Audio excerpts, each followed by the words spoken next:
Good afternoon. এতিয়া মই পানী দিয়া ভাত খাব ওলাইছোঁ। এইফালে কণী আমলেট, এফালে ভাত, পিঁয়াজ, নিমখ এনেকৈ সানি লৈছোঁ।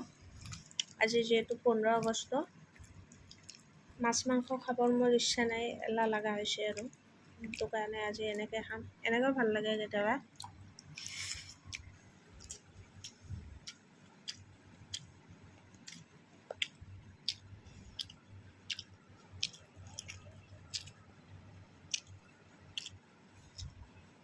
এইফালে আমলেট,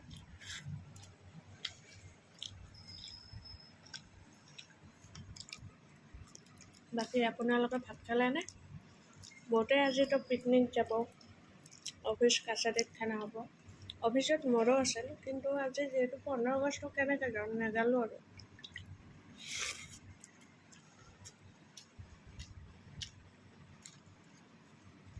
এনেকৈ ৰুমতে আৰু।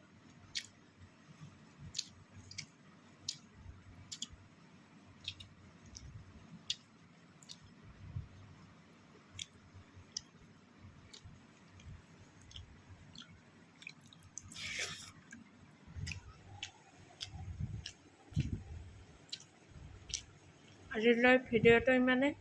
শুভ দুপৰীয়া, সকলোৱে শান্তিত থাকক, সুখত থাকক। Everyone, bye bye.